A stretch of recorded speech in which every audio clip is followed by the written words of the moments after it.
A warning to listeners. This podcast includes descriptions of gun violence and associated trauma. Please take care when listening. It was February 18th, I remember, the day I went and visited him. We'd been writing back and forth for over a year, but I was still thinking, I'm actually going to see him. I'm going to be face to face with him. I was just trying to do like this deep breathing, because I was nervous. In February 2020, the world was not yet familiar with the phrase social distancing when Sy Snar made a visit to the Central Utah Correctional Facility in rural Utah. And I looked out there and I said, that's him? Because, I hadn't seen him since he was 19 years old. And I wouldn't have known him if I had met him face to face on the street. I wouldn't have recognized him.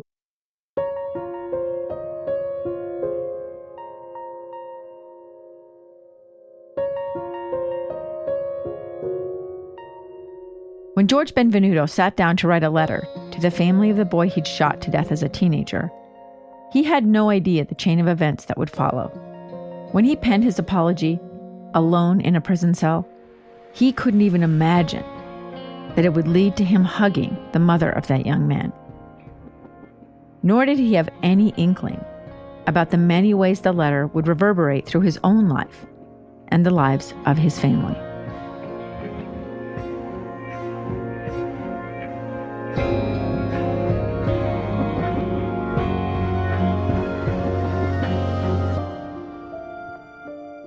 From KSL Podcasts, I'm Amy Donaldson, and this is The Letter. Episode 8, Meeting the Monster.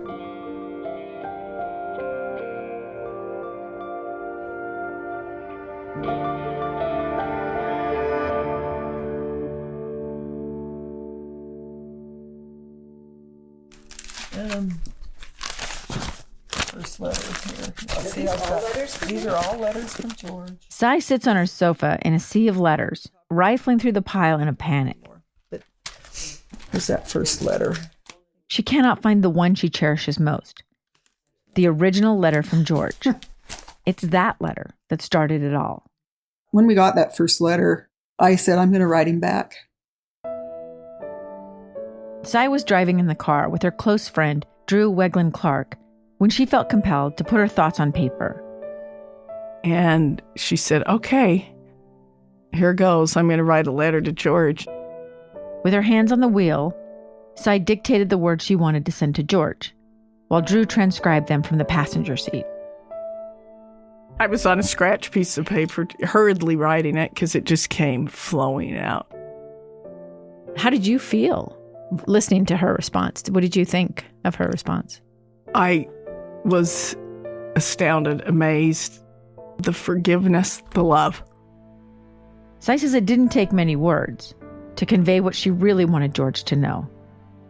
It was not even a full page, but I just told him how much I appreciated his letter. And I told him that, like him, I had gone through a change too towards my feelings. And I said, I want you to know that I have forgiven you, and I know that Zach has forgiven you 100%. The part I remember most is, I know Zach has forgiven you, and he'll be the first to embrace you. About 2 weeks later, Sy and Ron received another letter, this one from George's mother, Nelita. She was kind of like taking responsibility. I wished I would have seen the warning signs and all this, and just this really sweet apology letter. And that's when I told Ron I'm going to write back to her, because I've always just felt for his mother. Mm-hmm. I did. I just thought, how's she coping with this? Unlike his wife, Ron had never felt that kinship with George's mother. In fact, he never felt anything but hate and resentment for anyone connected to George. In reading Nelita's letter, he was overcome with remorse. I wrote a letter to her and basically said how sorry I was. What were you most sorry about when it came to Nelita? The way I treated her, what I told her, what I said to her, it's got to be so hurtful. Why'd she give birth to a monster? And oh, it was just awful. I said, here, I'm going to write a little letter to her too. And I said, I am so sorry for the way I treated you and your family. And would you please forgive me? Cy took Ron's letter and put it in an envelope with a letter that she'd written. Thus began an exchange of letters between Cy, Nelita, and George. This is one he had sent to his mother. For some reason he couldn't mail it, for her to forward to me. Dear Cy, I wanted you to know that the letter and messages that you have sent me since January have been very difficult for me to read. It is not what I expected. It was somehow easier for me in the past when you and your family were angry at me and hated me. I understood that reaction. But the change of heart that you and your family have had and the forgiveness that you've expressed towards me have left me feeling humbled, undeserving of it, and without words to respond to you. I feel that I owe you and your family so much. I wish there was something I could do.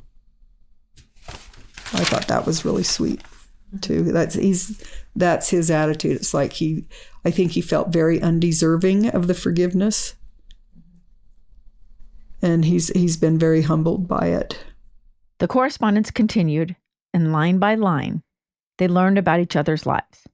With every shared story, the trust between them grew. I'd written him a letter telling him about Levi dying. I had never said anything about him dying. And then I just thought, I'm just going to be honest with what my life is. So I had told him about Levi's cancer. And he said, I want to thank you for writing me that beautiful but very personal letter. I must admit that it was not easy for me to read. I kept feeling that I didn't have the right to have a glimpse into your life as well as your family's life, especially when you wrote about Levi, his illness, and how he and Zach were close to each other. I reread that portion of your letter over and over again, feeling sad and ashamed. I thought to myself, I'm responsible for a lot of the loss and suffering that this mother and her family have endured during their lives. I thought that was very sweet, what he said. The handwritten letters between Cy and George opened up unanticipated possibilities. It did. It opened a huge door of just a flood of just wonderfulness and happiness and blessings to me. Joy. I really care about him. I do. It's really hard for him to grasp that he's truly, forgiven by us. And he has said in a letter to me that he says, I understand why Yvette hates me. She has every right. He knows what he did, but he's very grateful for what's happened between us and our relationship. He says he really looks forward to my letters, and I look forward to his. When I'm gone, I'll ask him, did I get a letter? Because I really like getting his letters. Some of them make me sad, sad. I so want him to have another chance. I just believe in second chances. I think everybody deserves a second chance.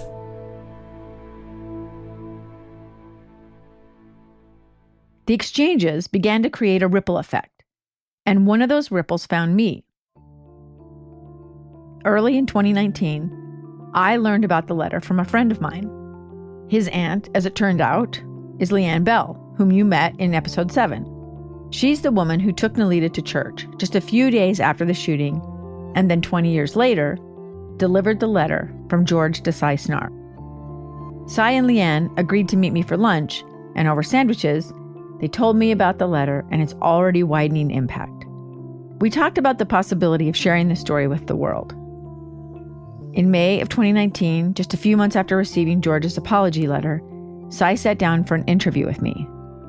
But a couple of weeks later, she called and said she and Ron didn't want to participate in a podcast.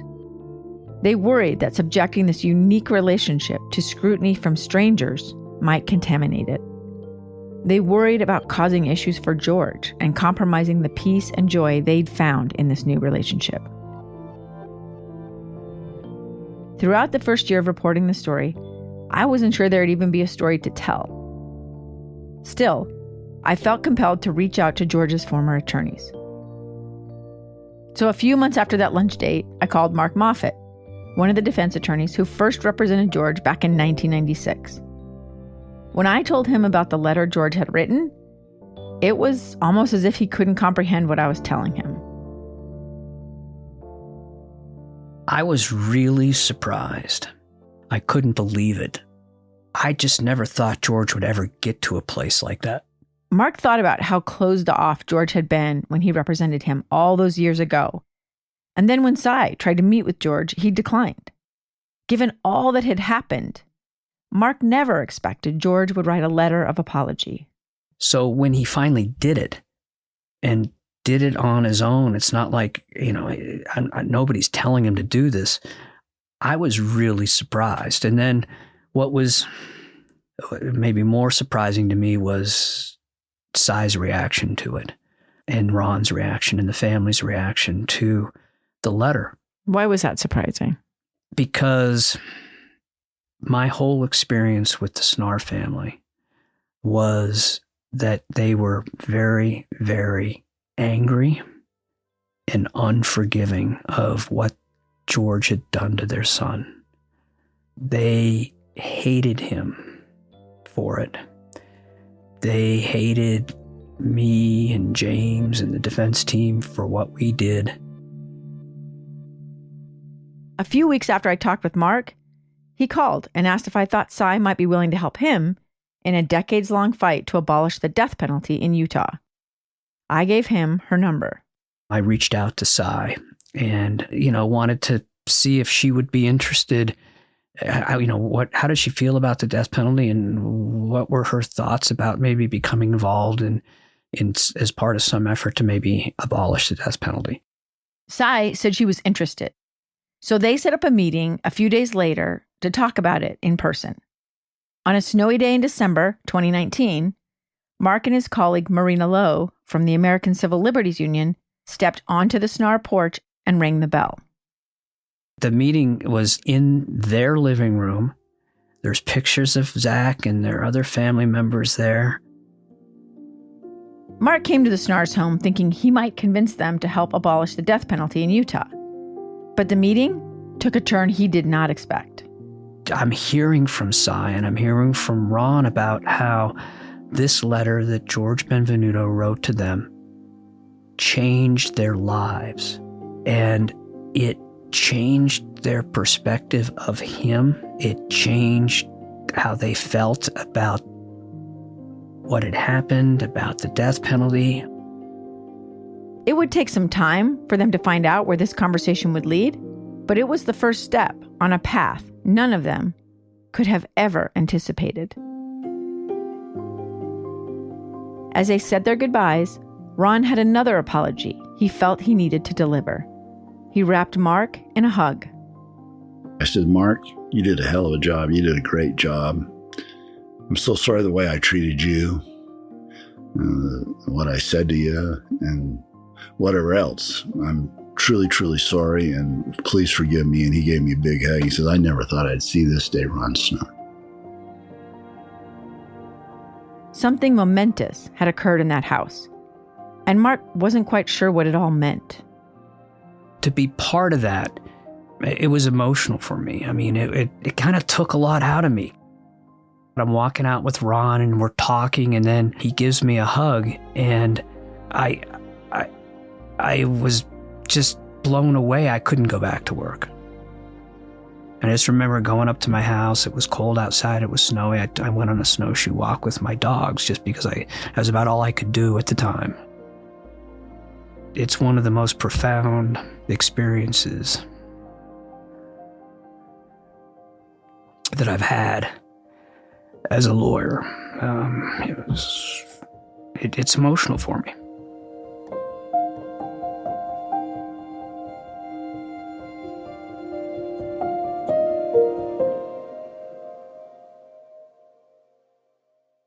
Almost a year had passed since that first letter reached the Snars, and George and Cy continued to write.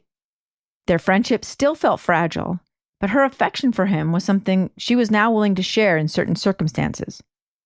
Cy gave a talk in her church about forgiveness and how it had changed her life. Her son Trent called her afterwards to see how it went.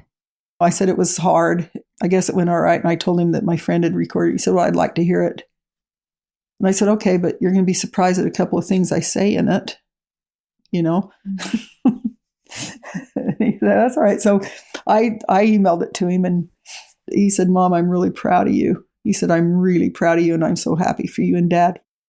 In the talk, Cy said she was planning to go to the prison to meet George face to face.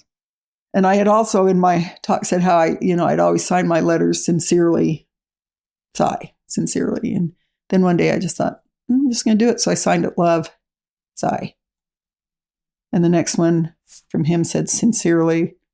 But the one after that, he actually signed Love. So we always sign our letters, Love. And I said to Trent, I said, well, did it surprise you that I'm going to the prison? He says, no, that doesn't surprise me. He says, I can forgive him and everything, but I don't know that I'd ever sign my letter of love, Trent, because he's still the that killed my brother. And I just says, yeah, he is. He is the one that killed your brother. Cy was ready to meet George in person, but Ron wasn't quite there yet. He was nervous, and he said, tell me how it went. The only issue? She had no idea how to go about arranging a visit, but Mark Moffat had connections, and he helped her arrange a meeting. Cy didn't want to go alone, so she asked her friend Drew, the one who helped her write that first letter to George, to accompany her. On a cold day in February 2020, they made the 45-minute drive from the SNAR's second home in Mount Pleasant to the Central Utah Correctional Facility in the rural community of Gunnison. It was a frigid morning. And as we were driving in, these two beautiful bald eagles were circling in the air. And I said, Cy, there it is. It's Zach and Levi. Cy was incredibly anxious. I admit I was like a little nervous because even though we had been writing, I hadn't talked to him on the phone or anything, but since we'd been writing back and forth for over a year, just over a year. But I was still thinking, I'm actually going to see him. I'm going to be face to face with him. After the break, Cy finally meets George.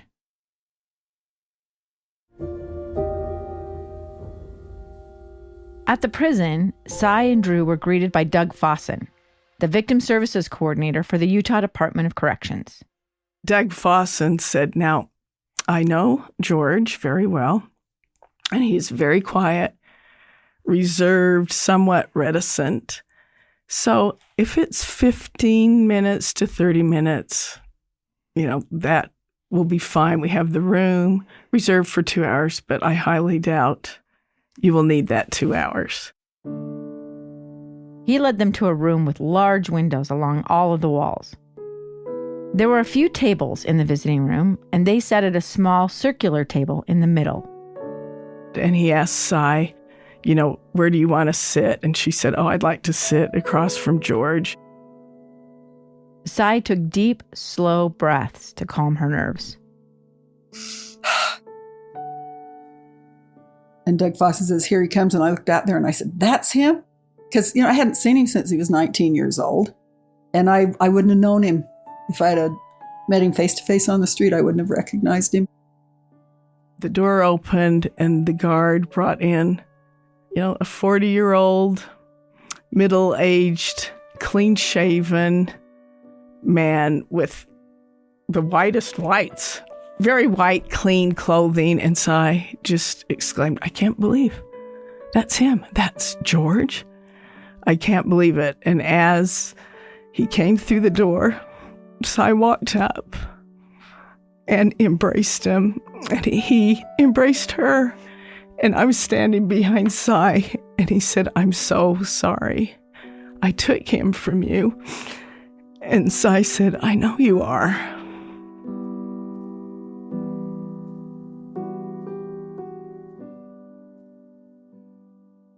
As we sat down, George and Cy looked at each other, locked in a gaze like a laser focus that I have never seen before, and did not divert their gaze, I bet, for 40 minutes. Cy immediately, Cy's very open, honest, and she kind of opened up her heart, and she just expressed how thankful she was for the letter. I told him what that letter had meant, how it literally gave me my life back. That first letter, and I actually asked him who had helped him write it because it was so beautifully written. And he said, nobody helped me. He said, nobody read it. And he said, actually, I wrote you so many letters and just tore them up because none of them were good enough. Drew watched silently as George and Cy exchanged details about their lives. She said, I've been dreaming about this. I've been waiting for this for so long. And he said, so have I. And Cy started asking questions about his childhood. And when he, was talking about his parents' divorce, and Cy was being empathetic, like, how hard, George? That's so hard. And he said, yes, but that's no excuse for what I did.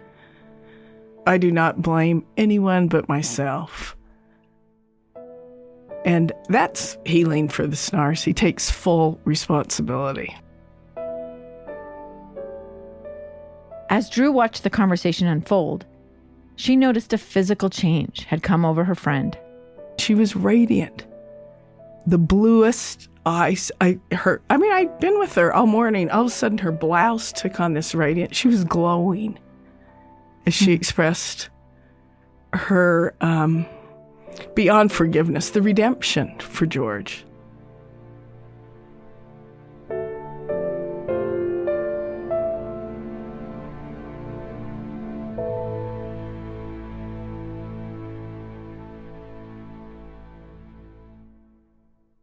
Shortly after their visit, the Utah State Prison shut its doors to visitors because of the COVID-19 pandemic. But Cy and George not only continued to write letters, they began weekly phone calls. Those calls, usually on a Monday, are restricted to 15 minutes by prison officials. He said, I feel like there's things you want to say to me that you didn't say because, Doug Fossen was in there and my friend was in there. And I said, no, I didn't go in there to attack him or confront him. I didn't want to do that. In fact, Cy was only worried that she'd hurt George by spending so much of their 2-hour visit talking about her son. I said, I'm really sorry that I sat there and talked about Zach so much. I didn't intend to, And he said, no. He says, I'm glad you did. And he said, believe me, I remember every word you said in the hearings, and I know how special Zach was. And he says, and I think of him every day. This meant a lot to me when he said this. He said, wherever my thoughts are, they always come back to Zachary. He calls him Zachary. And he says, there's never a day I don't think about him.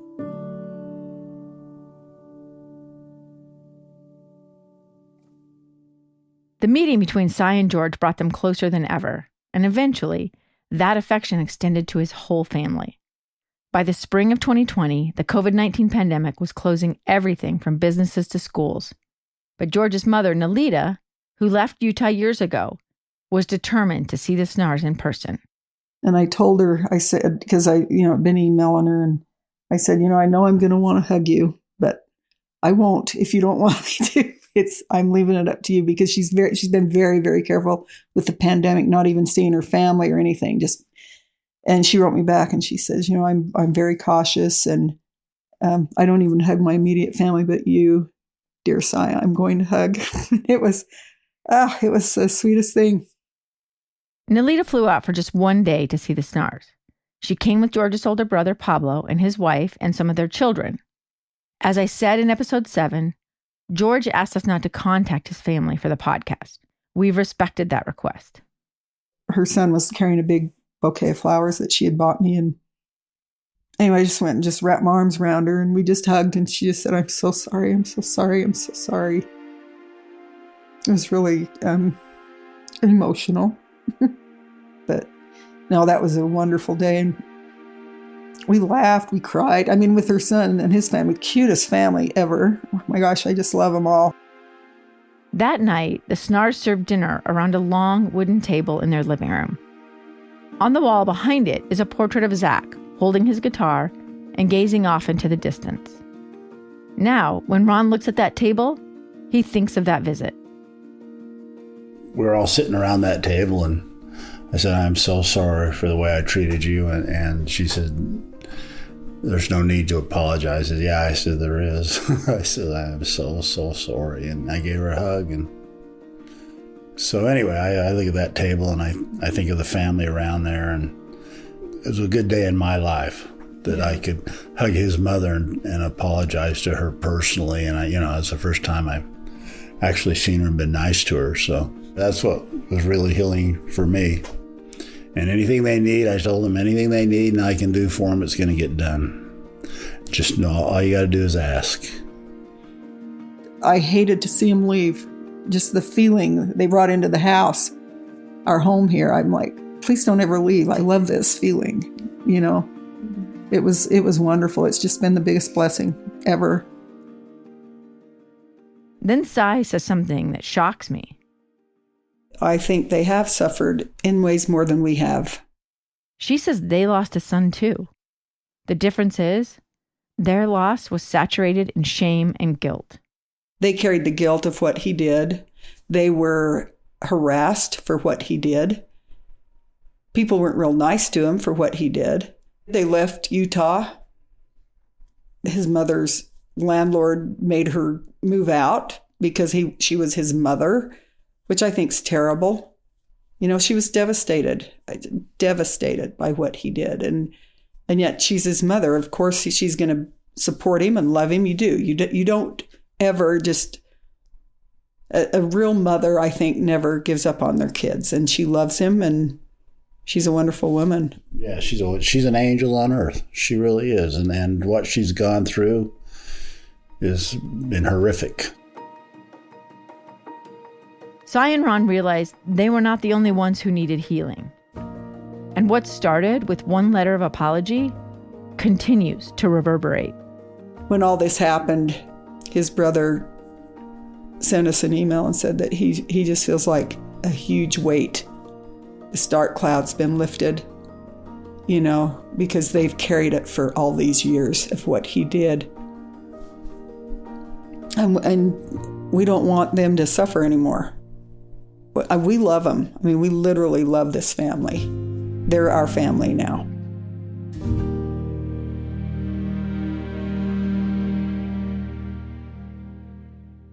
In the spring of 2021, Cy and Ron were invited to the wedding of George's niece, who was getting married in Utah. Ron asked the family, most of whom live out of state, to come stay at the Airbnb they own behind their house in Salt Lake City. Between the two homes is a beautiful garden and a patio draped with wisteria. There's a little fountain, and when the wind blows, you can hear the chimes they have hanging in a large cherry tree. Isn't that cool? It was here that the family sat together to eat. Yeah, this is where we ate, out here under our pergola, and that was nice. And they really enjoyed our yard, I think. I just thought Zach has got to be seeing this, and he is so happy. I just thought, look at this. Look at what's come around. I actually got a little feeling emotional. I didn't say anything to them about it, but I thought, this is like the most wonderful thing right here. These two families who came together through a horrible tragedy, horrible thing, and yet here we are. And it was just a beautiful thing to me, just a beautiful thing.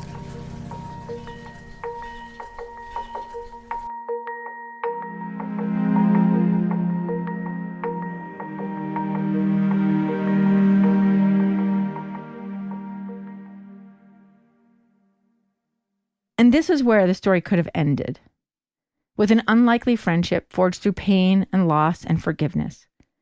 But something almost more remarkable was still unfolding, and it took root back in that meeting between attorney Mark Moffett and the Snars in December of 2019. As they discussed George, his background, and how he'd changed after spending more than 20 years in prison, Cy said something that no one even considered a possibility. I just said, I wish I could get him out of there. Not only had the Snars forgiven George, they felt like he deserved a second chance at life outside of prison. And they wanted the man who defended him all those years ago to wage a new fight on behalf of them and George. They wanted Mark Moffett to help their son's killer earn a chance at parole. And he said, do you really feel that way? And I said, I do. And he said, well, there are some things you could do. let me check into it. And I was like so excited. Mark explores the possibilities after the break.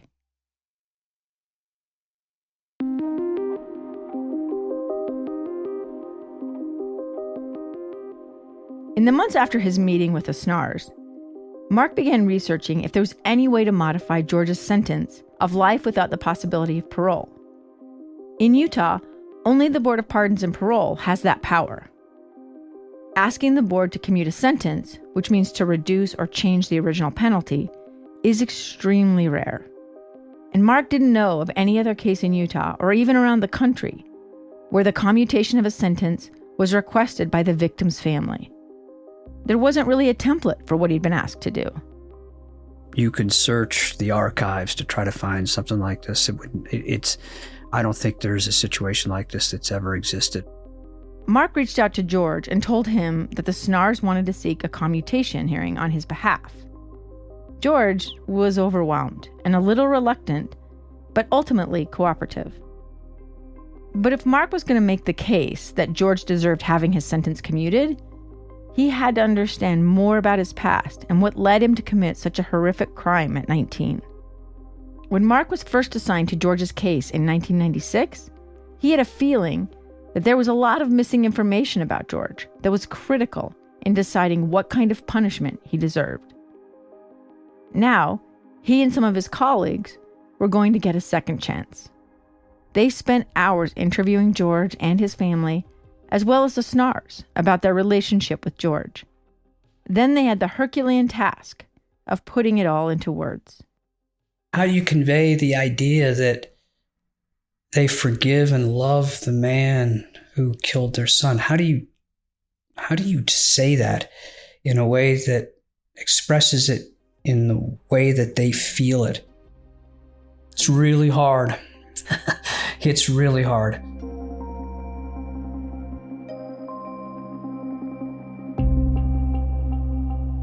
Once he pieced it all together into an early draft, he invited the Snars to his office to read it.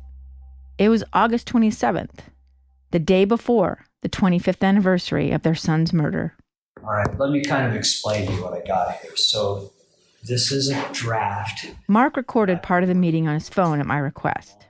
I've tried to figure out how to put it together because I've never done anything like this before, ever. He confessed to the Snars that he was concerned that what they were about to read would be upsetting. Some of the letter to the board was about them, but most of it was about George. He told me later that he was worried about dredging up, quote, the ugliness. The question that everybody has struggled with, and I've thought about for years and years, is, how did he get to this place where he did this horrible thing? And I don't know that I have complete answers for it, but at least I know what he went through in his life. And I talk a lot about it. And my worry, That's good, Cy says. But Mark still wonders if they're prepared to hear what he's uncovered. This is as much your story as it is his. And I worry that there's too much in here about George. I don't want to offend you guys with it. Mark said it will probably change in future drafts. But for now, the narrative ends at the point where George shoots Zach and Yvette. So if you're okay with that, I'm going to give it to you to read.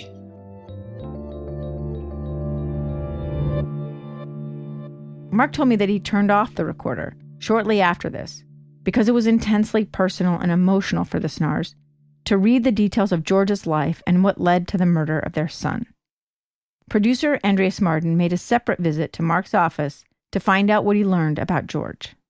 I want to make it clear, I'm not trying to justify or excuse George Benvenuto's behavior, and importantly, he'll be the first one to say there was no excuse for what he did and there was no justification for what he did. And he's very freaked out, very candidly, about how people are going to perceive him, how people are going to perceive his friendship with the Snars. He's really worried that they're going to read the wrong things into what I'm doing. But I this is information that the board should have. And I should say here, George is not comfortable with the details about his family being included in this podcast. He told me in a letter that he worried about inflicting any more pain on his family, especially his mother. His actions, he has said repeatedly, are not a reflection on his family. But like Mark, I think what he went through, including witnessing domestic violence as a child, is critical in understanding what might push a person to such an extreme, violent act.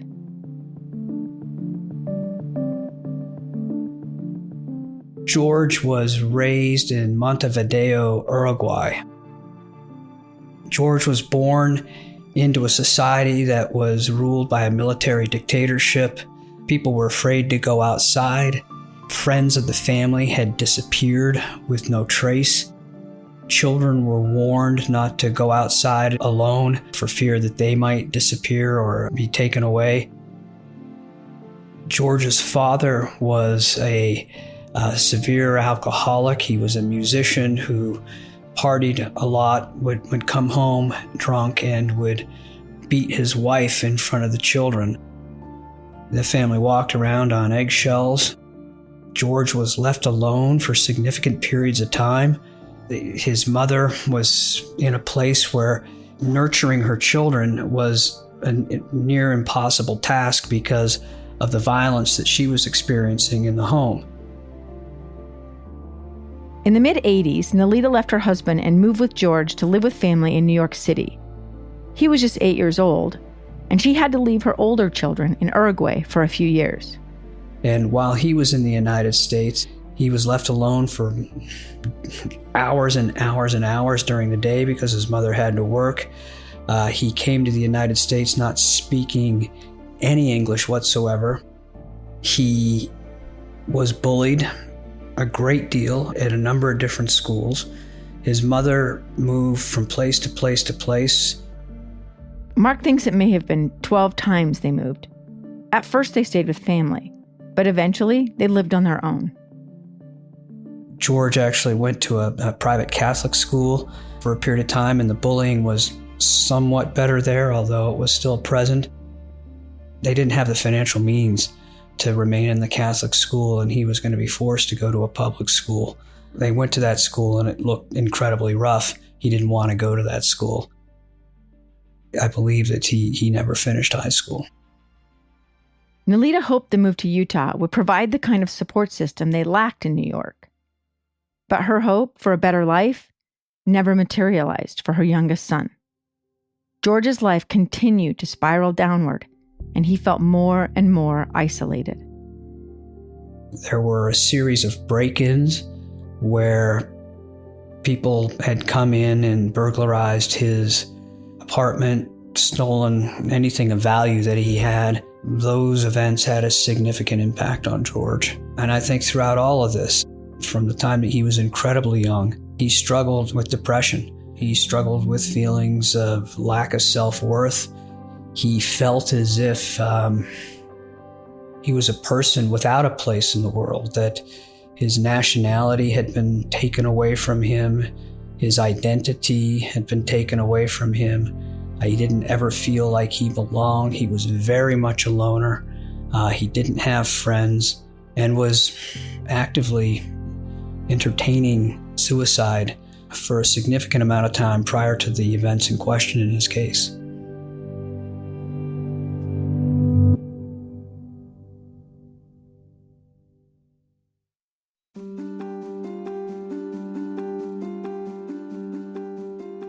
Sy has repeatedly said in the last few years, if they'd gotten what they wanted in those first few months after Zach's murder, the death penalty for his killer, none of what's happening now would be possible. She understands today what she didn't when they were fighting in court against Mark Moffat and the defense team. All of those beautiful moments she now cherishes, they aren't hers if George is executed. You look at everybody on that side of the room and you think they're against you. They're against you. Well, they're not. You know, if I'd have been rational back then, I would have realized, you know, they're doing their job. Their job was really to save his life, and I'm so glad they did it. And for Mark Moffat, who has spent his adult life working to abolish the death penalty, what happened between the Snars and George illustrates why.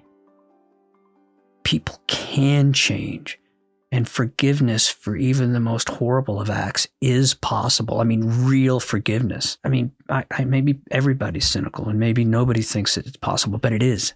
and it's happened. The question is, what do we want from our criminal justice system? Is there room for concepts like forgiveness or redemption? And what should that look like for all involved? Because while the Snarrs want George released from prison, Yvette, as you will hear later, feels differently. What is the criminal justice system supposed to be, right? I mean, the criminal justice system is supposed to be a place where people are held accountable for what they've done.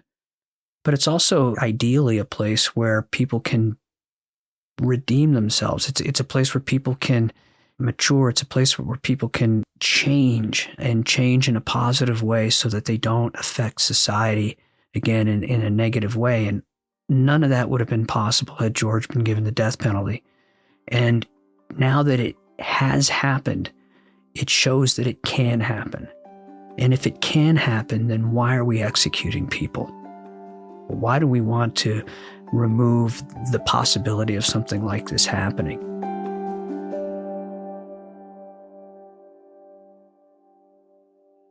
Once Cy and Ron began their efforts to try and modify George's prison sentence, they saw a reason to participate in the podcast. As the impacts of George's original letter continued to ripple outward, they knew the story would attract media attention. Their hope was that the podcast would give people a more complete understanding of what happened. And by this point, they felt their bond with George and his family was strong enough to withstand any scrutiny. But there was still a critical voice missing. So last spring, I wrote George a letter. He wrote me back immediately, thanking me for taking the time to reach out to him. He didn't want to do an interview, but he did agree to answer some questions through letters. He explained that when he first heard about the podcast, he felt very conflicted. He understood that Ron and Cy wanted to participate, and he supports their decision. But he also worried that sharing this story with strangers would cause new pain for everyone. He worried about the Snarrs first and foremost. He wrote, "I'm very grateful to the Snarr family for not only forgiving me, but also for how they have embraced me and helped me to move on too, which is something I didn't realize I needed as well. They've become like family to me. I've grown to love them.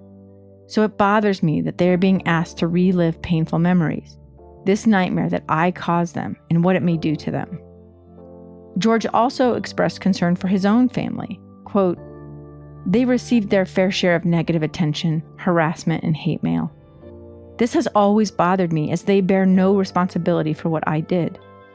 But people will always say, what kind of monster did they raise?" He was also concerned about the pain this might cause Yvette, who chose not to accept the letter.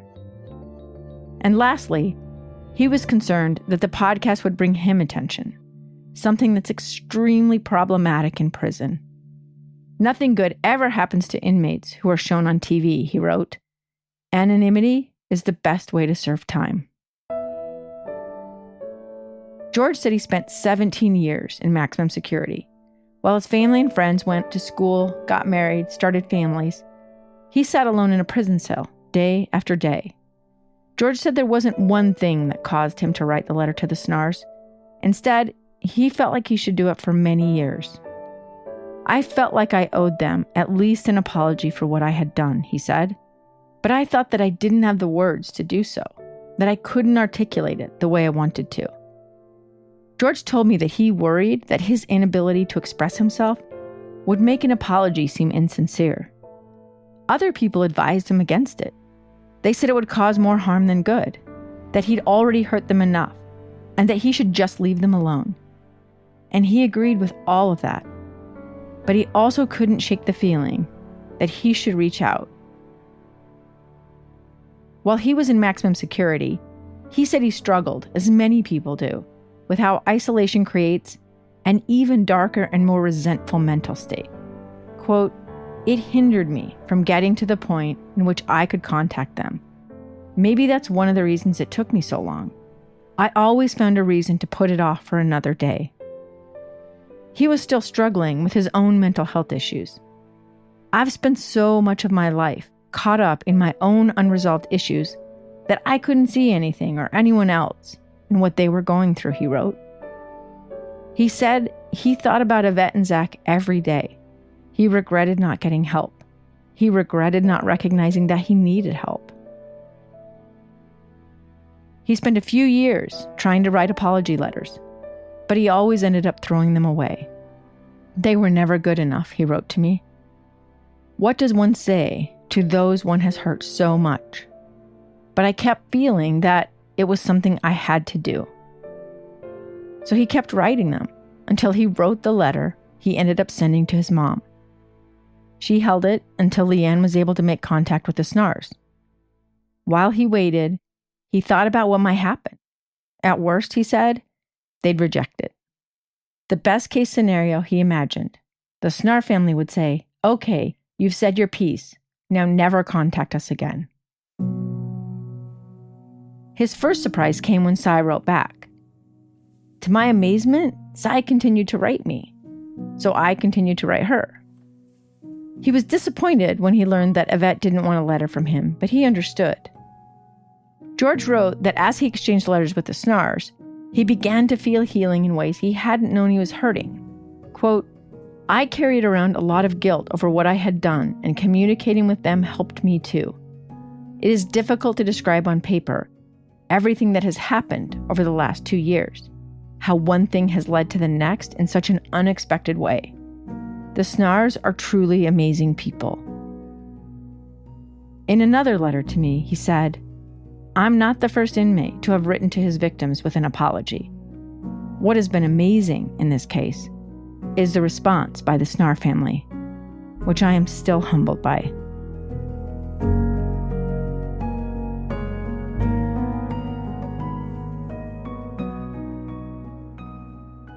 In all the years since the murder, Cy had never seen the video where George made his confession to police, which you heard in episode 3. Before this podcast, nobody outside law enforcement or the judicial system had access to it, which isn't unusual. But when I told her I'd watched it, Cy asked if she could see it. I took my laptop to her house and played it for her. Basically, this is going to be your only opportunity to That's Keith Stevens, right? speak out for yourself. Make people. I'll admit, I was a little nervous to show Cy the video. Would it cause her pain? Would it disrupt the peace she had found in their relationship with George? Would it change how she felt about the letter? What do you say? The whole thing is really stupid. If I had it to do over again, I wouldn't do that. But clearly, the man Cy has been writing letters to, she doesn't see him as the same person who killed her son. Well, look at just a young boy.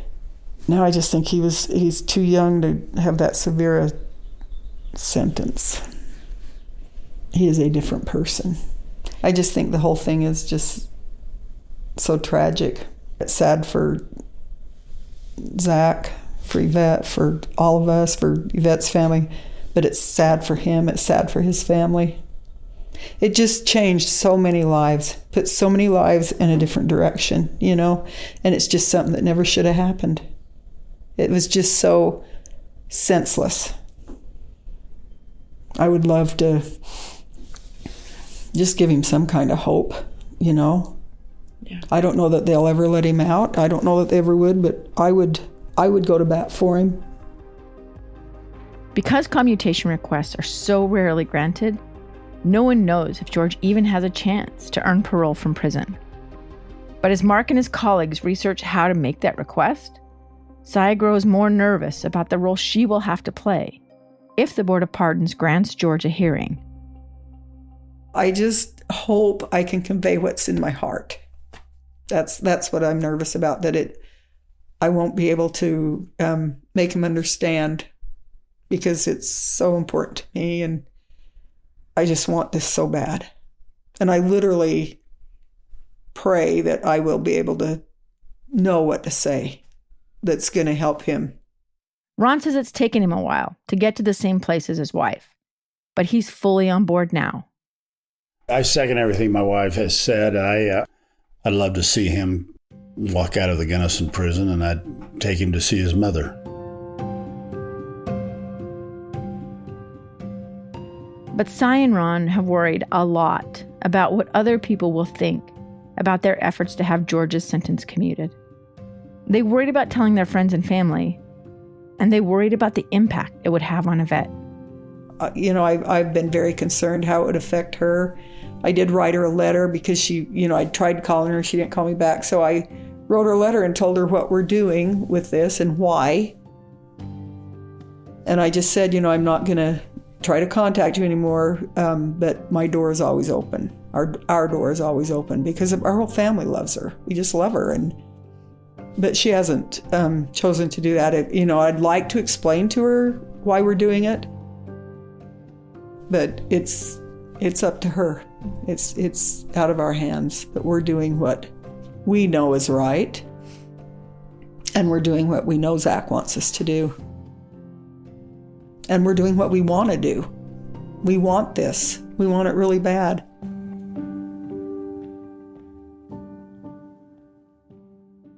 Meanwhile, Yvette still doesn't want to hear from George. She does not want him in her life. I think that decision has been really solid for me, and I haven't second-guessed it.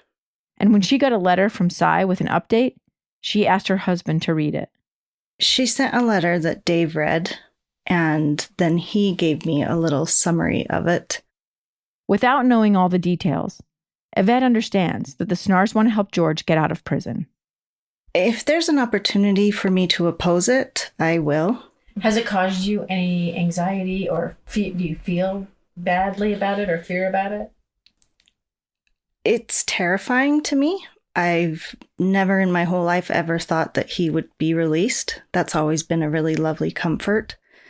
So to think he could get out is really, really scary. And I think what I've worried most about or felt most fear about is disappointing the Snars. And I know we have a difference of opinion, but I don't ever want them to think that that means I don't love them and don't care. And so that part, I think I worry more about that potential relationship being changed. Even while Yvette opposes what the Snars are doing, she feels nothing but empathy for them. They've lived a totally different life than I have, and their loss I can never understand. Mm-hmm. And so the way that they want to move forward with this it's just different. And so I don't have any anger toward that opinion. It's the way that they have gone through this, and this is what they need to do.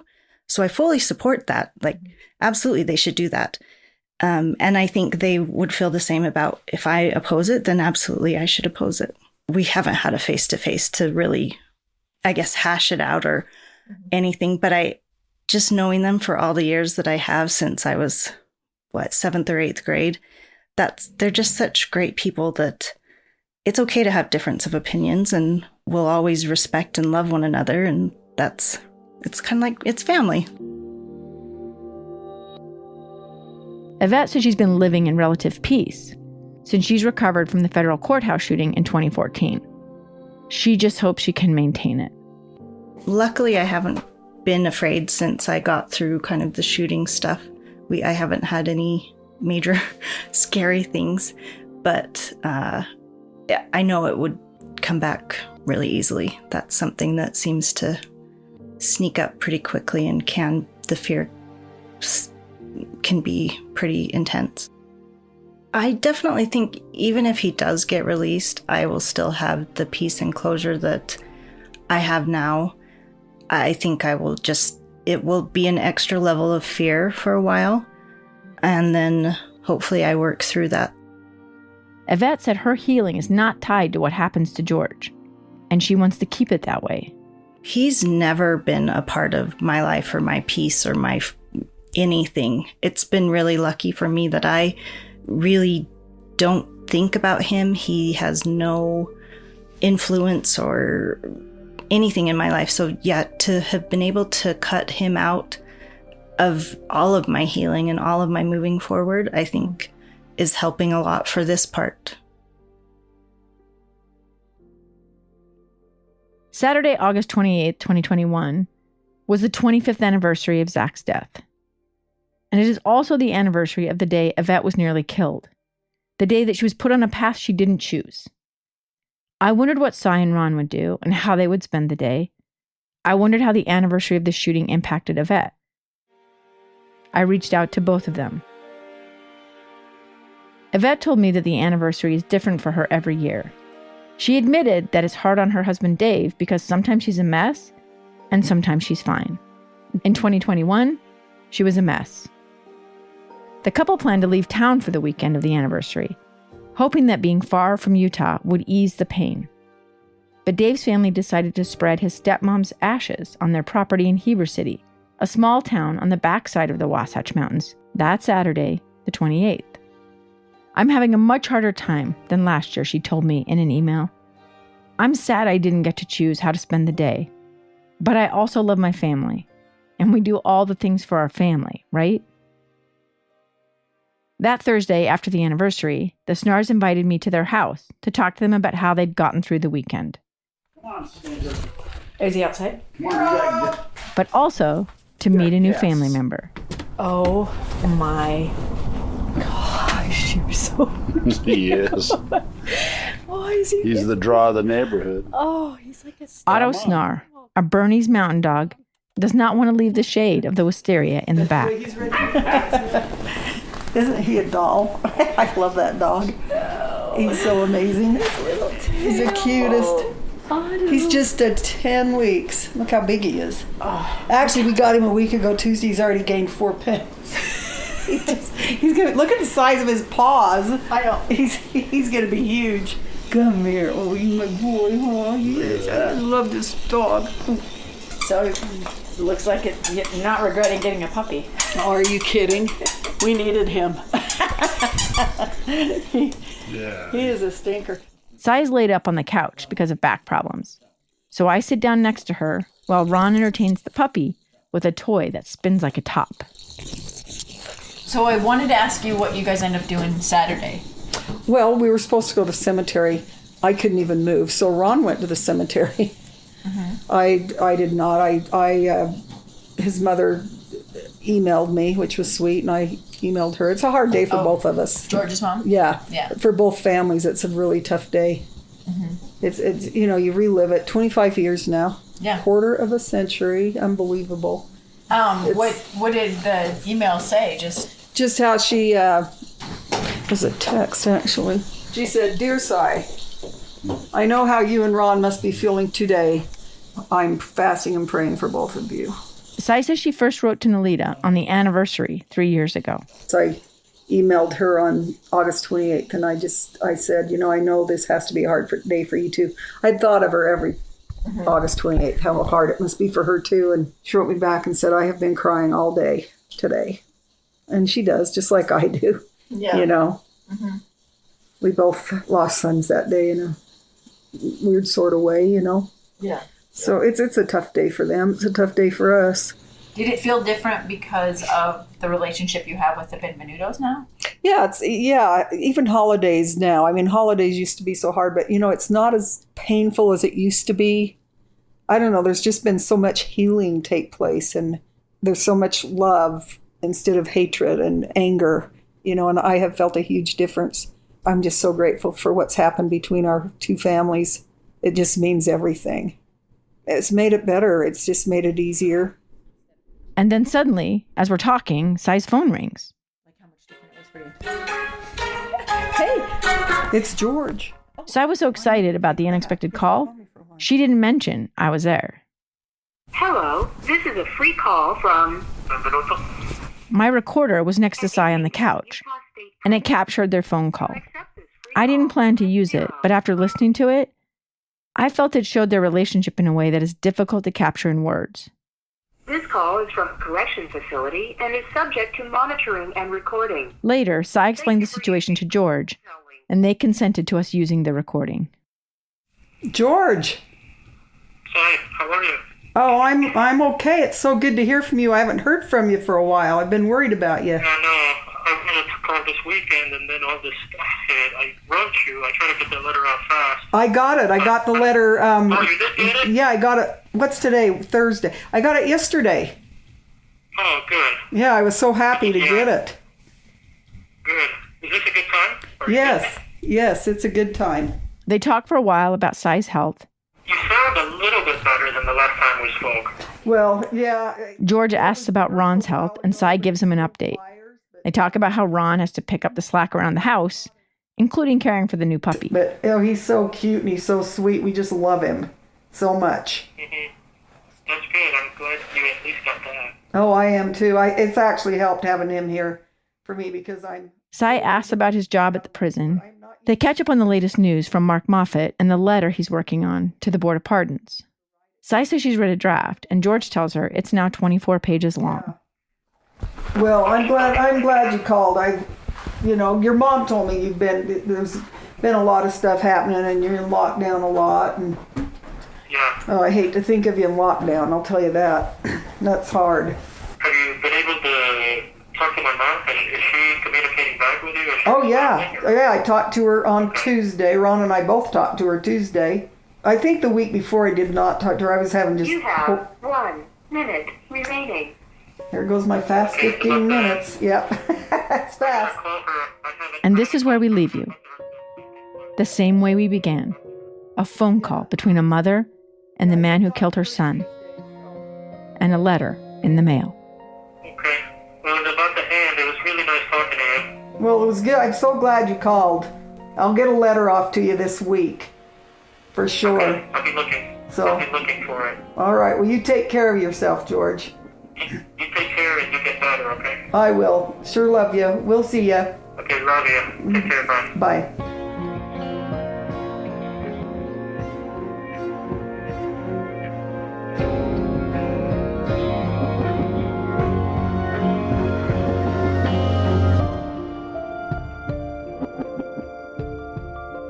This is not the end of the story, but it is where this story ends, at least for now.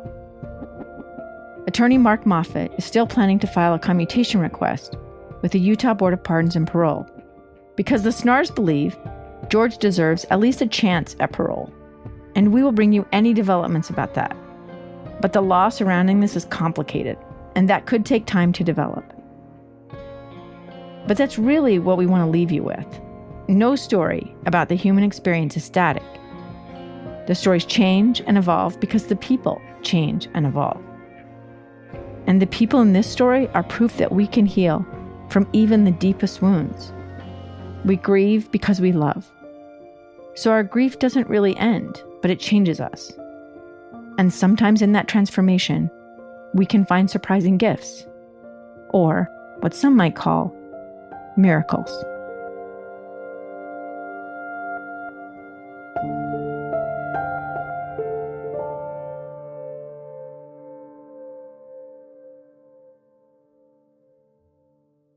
And now, it's time to turn the mic over to listeners.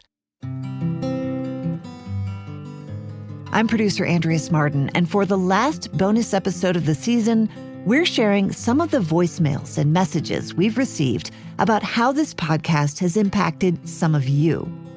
You can get all the bonus content by subscribing to Lemonada Premium. You can subscribe right now in the Apple Podcast app by clicking on our podcast logo and then click the subscribe button. The letter is researched and reported by me, Amy Donaldson. It's written by myself and Andrea Smartin, who is also responsible for production and sound design. Mixing by Trent Sell. Special thanks to Nina Ernest, Becky Bruce, Kellyanne Halverson, Ryan Meeks, Josh Tilton, Ben Kiebrick, and Dave Colley. Main musical score composed by Allison Leighton Brown. With KSL Podcast executive producer Cheryl Worsley. For Lemonada Media, executive producers Jessica Cordova-Kramer and Stephanie Whittleswax. And executive producers Paul Anderson and Nick Pinella with Workhouse Media. If you like our show, please give us a rating and a review. It helps people find us. Follow us at theletterpodcast.com and on social at The Letter Podcast. The Letter is produced by KSL Podcasts and Lemonada Media in association with Workhouse Media.